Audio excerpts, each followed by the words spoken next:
Hello दोस्तों। जैसा कि आप सभी लोग जानते हैं, ये दृष्टि की करंट अफेयर्स टुडे की जो मैगजीन है ये हमें पर मंथ मिलती है। और आज से मैं इसके अंदर जितने भी करंट अफेयर्स के टॉपिक आ रहे हैं उनको मैं आज से स्टार्ट कर रहा हूं। तो आप मेरे साथ जुड़े रहिए। सबसे पहले आज हम स्टार्ट करेंगे आर्थिक घटनाक्रम। आज हम बात करेंगे इसमें आर्थिक घटनाक्रम, यानी कि जितने भी हमारे देश में ये सितंबर मंथ के अंतर्गत जितने भी हमारे आर्थिक घटनाक्रम हुए उनके बारे में बताया गया है। सबसे पहले पहला टॉपिक है राष्ट्रीय लॉजिस्टिक नीति 2022 चर्चा में क्यों। सबसे पहले उन्होंने बताया गया कि यह चर्चा में क्यों रही। हाल ही में भारत सरकार ने राष्ट्रीय लॉजिस्टिक नीति एनएलपी 2022 शुरू की है। गौरतलब है कि वर्ष 2022-23 के बजट में राष्ट्रीय लॉजिस्टिक नीति की भी घोषणा की गई, यानी कि राष्ट्रीय लॉजिस्टिक नीति के बारे में बताया गया है, जो कि 22-23 के बजट में भी है। अब पहले बता देते हैं कि हम रसद लॉजिस्टिक क्या होता है। लॉजिस्टिक का मतलब क्या होता है कि हमारे देश में जितने भी संसाधन होते हैं, कच्चे माल होते हैं, उपकरण होते हैं, उनको एक जगह से दूसरे स्थान पर ले जाने के लिए जो उपभोग, वितरण, भंडारण आदि की जो प्रक्रिया होती है, जो पूरा समन्वय होता है, जो पूरा स्ट्रक्चर होता है, उसको क्या बोलते हैं? लॉजिस्टिक बोलते हैं। यानी कि लॉजिस्टिक शब्द संसाधनों के अधिग्रहण, भंडारण और वितरण को उनके इच्छित स्थान पर नियंत्रित करने की संपूर्ण प्रक्रिया है। लॉजिस्टिक के अंतर्गत ही हम हमारे देश में उत्पादित जो विभिन्न प्रकार की वस्तु होती है उनका एक जगह से दूसरी जगह पर जो ट्रेड होता है, उसकी जो प्रोसेसिंग होती है, पूरी स्टोरेज की हो गई, या फिर एक स्थान से दूसरे स्थान पर मालगाड़ी की व्यवस्था करना, गाड़ियों की व्यवस्था करना, वाहन परिवहन में जो खर्च आता है, स्टोरेज में जो खर्च आता है, ले जाने में जो खर्च आता है, कच्चे माल को संग्रहण में जो खर्च आता है, उन सब की जो प्रोसेसिंग की जाती है, जो पहले ही जो मतलब एक डाटा बना दिया जाता है, उसे लॉजिस्टिक बोलते हैं। अब आपने बता रखा है कि केंद्रीय वाणिज्य एवं उद्योग मंत्रालय के अंतर्गत आता है ना लॉजिस्टिक वाला एरिया। तो इसमें ना लीड्स यानी कि ईज अक्रॉस डिफरेंट स्टेट्स की वो आती है, रिपोर्ट आती है।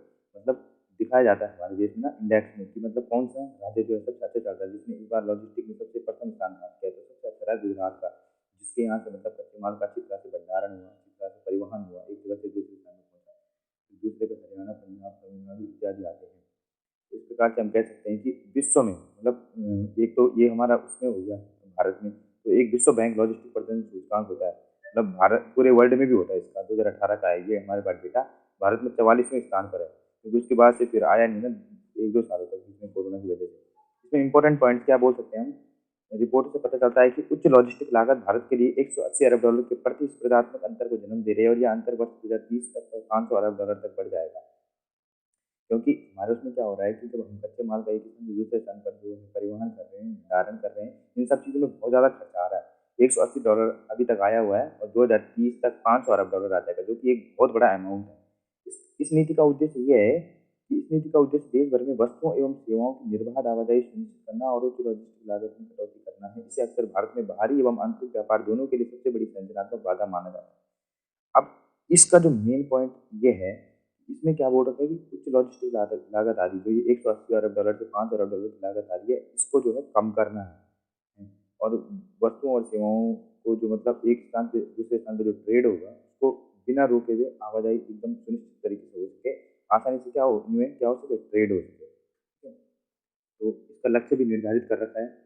कम से कम ना है हमारी जीडीपी में, जीडीपी तो आपको पता ही है, एक वर्ष के अंतर्गत एक वर्ष में किसी भी देश की घरेलू सीमा के भीतर उत्पादित जो भी वस्तुएं एवं सेवाएं होती है उनका बाजार मूल्य, इसमें क्या है 13-14% से घटाकर इससे कम करने का निर्धारित किया है। अब जीडीपी में क्या हो रहा है कि इसका वो भी है, मतलब ये भी यूज हो रहा है। तो जीडीपी में जो पैसा जुड़ना था वो यहाँ भी खर्च हो जा रहा है 13-14%, तो इसको भी कम करना है। भारत में लॉजिस्टिक की लागत को वर्ष 2030 तक वैश्विक बेंचमार्क की तुलना करने के लिए कम करना है। वर्ष 2030 तक लॉजिस्टिक की लागत को सकल घरेलू उत्पाद के लगभग 14% से घटाकर 8% की वैश्विक सर्वोत्तम प्रथाओं के अंतर्गत लाना है। यानी कि अभी 14% खर्च होता है हमारा जीडीपी में इसका, लॉजिस्टिक लागत का, यानी कि हमारी जीडीपी पे जो प्रभाव डालता है एक प्रकार से क्या कहता है, बोझ बोझ इसको 180 अरब डॉलर है, तो इसको क्या करना है, कम करना है। और फिर वही है कि हमें 25 देशों में आना है सीट्स के, अच्छी लॉजिस्टिक नीति है जिनकी जिनकी लागत भी कम है, परफॉर्मेंस भी अच्छा है, अच्छी तरह से आवागमन हो जाता है एक स्थान से दूसरे स्थान पर सामान का, कच्चे माल का। ठीक है। उसके बाद लॉजिस्टिक नीति की आवश्यकता क्यों है? एक वही है, माल की आवाजाही के लिए परिवहन सेवाएं सुनिश्चित करना, यानी कि अच्छी तरह से गाड़ी गुड़ी मिल सके, एक स्थान से दूसरे स्थान पर परिवहन हो सके। दूसरा है भंडारण की सुविधा हो सके, जैसे जैसे खाद्य सामग्री, फल सब्जी खराब न हो।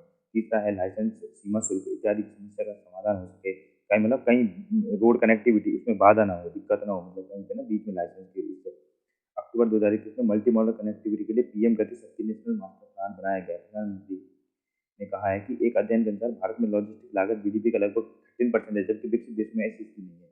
क्योंकि विकसित देश ना है कम से कम खर्च में अच्छी से अच्छी सुविधा देते हैं, लेकिन हमारे यहाँ ऐसा नहीं हो पा रहा है। तो भारत में पीएम मोदी ने क्या किया है, गति शक्ति नेशनल मास्टर प्लान बनाया, यानी कि अबाधित रूप से बिना बाधा हुए हम अपने राज्यों में एक स्थान से दूसरे स्थान पर कच्चे माल का स्टोरेज, भंडारण या एक स्थान से दूसरे स्थान पर व्यापार कर सकते हैं आसानी से। इसमें 4 महत्वपूर्ण बातें बताई गई इस नई लॉजिस्टिक नीति में। एक है डिजिटल एकीकरण प्रणाली, यानी कि डिजिटली होगा जो भी काम है, कुशलता से होगा, डिजिटली होगा, निर्बाध तरीके से होगा, तेजी से होगा। ये इसमें इंपॉर्टेंट पॉइंट बता रखे हैं। देन उसके बाद क्या बता रखा है कि यूनिफाइड लॉजिस्टिक इंटरफेस प्लेटफॉर्म, इसका उद्देश्य है सभी लॉजिस्टिक और परिवहन क्षेत्र की डिजिटल सेवाओं को एक पोर्टल पर लाया जाना, यानी कि जितने भी इसमें जो परिवहन यूज होंगे, जितने भी मालगाड़ियाँ होंगी, जो भी मतलब ट्रेड के लिए जो भी यातायात के साधन यूज होंगे, उन सबको क्या एक पोर्टल पर उनका वो किया जाएगा, डाटा संग्रहित किया जाएगा। लॉजिस्टिक सेवाओं में आसान ई-लॉग्स एक नया डिजिटल प्लेटफॉर्म उद्योग को त्वरित समाधान के लिए सरकारी एजेंसियों के साथ प्रचालन संबंधी मुद्दों को उठाने का निर्णय है। यानी कि अगर इस लॉजिस्टिक उसमें कोई भी दिक्कत होती है, सेवाओं में कोई भी प्रॉब्लम होती है, तो ई-लॉग्स पर आप अपनी क्या कर सकते हैं, शिकायत दर्ज करा सकते हैं। तीसरा है प्रणालीगत सुधार समूह। एसआईएस देश में कार्गो आवाजाही में सुधार के लिए मौजूदा कानून एवं प्रक्रियाओं में किए जाने वाले बदलावों पर सरकार को सलाह देगा। एक प्रकार का समूह भी बना रखा है जो सरकार को बताएगा कि कैसे कैसे जो लॉजिस्टिक नीति को सही किया जाए, कैसे मतलब ट्रेड बढ़ाया जाए आपस में। फिर व्यापक लॉजिस्टिक कार्य योजना बनाई जाएगी, जिसके अंतर्गत जो है इंटीग्रेटेड डिजिटल लॉजिस्टिक सिस्टम, भौतिक परिसंपत्तियों का मानकीकरण, बेंचमार्क सेवा इत्यादि किया जाएगा। मतलब सही माल का एक स्थान से दूसरे स्थान में निर्यात किया जाएगा। तो ये हमारा मेंस में भी काम आ सकता है, हम इस टाइप से डायग्राम बना सकते हैं। व्यापक लॉजिस्टिक कार्य योजना, इसके 8 कार्य क्षेत्र बताए गए हैं। एकीकृत डिजिटल लॉजिस्टिक प्रणाली, लॉजिस्टिक पार्कों के विकास की सुविधा जो है इसमें, प्रभावी लॉजिस्टिक के लिए क्षेत्रीय योजना, सेवा सुधार ढांचा, इसमें बताया गया है इसमें बताया गया है कि एग्जिम निर्यात आयात लॉजिस्टिक, राज्य की संलग्नता, लॉजिस्टिक मानव संसाधन विकास और क्षमता निर्माण, भौतिक संपत्तियों में बेंचमार्किंग सुविधा, गुणवत्ता मानकों का मानकीकरण। इस नीति का महत्व क्या है? इस नीति का महत्व है पीएम गति शक्ति को बढ़ावा देना, पूरकता लाना। ये जो 13 अक्टूबर 2021 को आई थी, ये पीएम गति शक्ति, इसका अर्थ है कनेक्टिविटी करना लॉजिस्टिक सामानों में। यह नीति इस क्षेत्र को देश में एकीकृत लागत कुशल लचीला सतत लॉजिस्टिक पारितंत्र बनाने में मदद करेगी। यह नीति भारतीय वस्तुओं की प्रतिस्पर्धात्मक में सुधार, आर्थिक विकास में रोजगार के अवसरों को बढ़ाने का एक प्रयास है। अब प्रतिस्पर्धात्मक का मतलब है कॉम्पिटिटिवनेस बढ़ाएगी भारतीय वस्तुओं की। अब हमारे यहाँ क्या होता है कि जब आपस में ऐसे ट्रेड हो जाते हैं, जब मतलब अत्यधिक लागत लग जाती है, जब वस्तु एक स्थान से दूसरे स्थान पर इसी तरह से मतलब बिना किसी प्रणाली के, बिना किसी भंडारण व्यवस्था के अच्छी तरह से वो नहीं हो पाती, क्या ट्रेड नहीं हो पाता, तो हमारा कॉम्पिटिटिवनेस यानी कि हमारे जो और देशों के साथ जो हमने प्रतिस्पर्धा रखनी है वो भी खत्म हो जाती है। हम जब अपने ही देश में इस चीज़ की पूर्ति नहीं कर पा रहे हैं, अपने ही देश में लॉजिस्टिक नीति को सही ढंग से नहीं चला पा रहे, तो हम अन्य देशों के साथ क्या व्यापार, क्या मतलब वो रख सकते हैं, व्यापार कर सकते हैं। लॉजिस्टिक्स से संबंधित पहल यही है, भारतमाला परियोजना बनाई गई है, माल का बहुविधि परिवहन अधिनियम 1993 बनाया गया है, सागरमाला प्रोजेक्ट। ये भारतमाला सागरमाला ये है कि कनेक्टिविटी बनाना परिवहन के रूप में हो, या मतलब एक राज्य से दूसरे राज्य के बीच में जितनी भी जो कमियां हैं, जो दूरियां आ रही हैं लॉजिस्टिक नीति से संबंधित, उनको दूर करना। ये लीड्स की रिपोर्ट अनुसार, लीड्स की रिपोर्ट भी बताती है कि कौन सा राज्य सबसे अच्छा है, उसको जो पुरस्कृत किया जाता है, ताकि जो है राज्य अच्छे से अच्छे इस लॉजिस्टिक नीति का अनुपालन करे। पीएम गति शक्ति योजना भी है, इसके अंतर्गत जो है बिना रोक टोक के, बिना उसके कनेक्टिविटी आपस में बनी रहे, सामानों का एक स्थान से दूसरे पर अच्छी तरह से वो वितरण हो। आगे की राह, अब हम लास्ट में क्या लिख सकते हैं कि आगे की राह ये हो सकती है कि रेल क्षेत्र में कई संरचनात्मक कमियां हैं। अगर लॉजिस्टिक लागत को वैश्विक बेंचमार्क पर आधा करना है, तो इन कमियों को तेजी से समाप्त करना होगा। अब हम जानते हैं कि जो एक राज्य से दूसरे राज्य में जो है कच्चे माल का जो ट्रेड होता है, जो वो होता है, व्यापार होता है, वो एक प्रकार से मालगाड़ी की उससे होता है, मालगाड़ी से होता है। तो हमें कहीं न कहीं ना रेल को सही करना होगा। रेल में जो कमियाँ हैं, जो जैसे जैसे उसकी गति की प्रॉब्लम हो गई, मालगाड़ी जो खराब हो जाती है, मालगाड़ी में जो तकनीकी दुविधाएँ आती हैं, उनको सही करना है।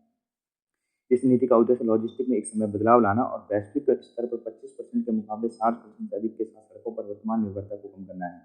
रेलवे पर वैश्विक निर्भरता 60%, जबकि भारत का सिर्फ 30% है। इसी तरह जलमार्ग केवल 5% हिस्सा है।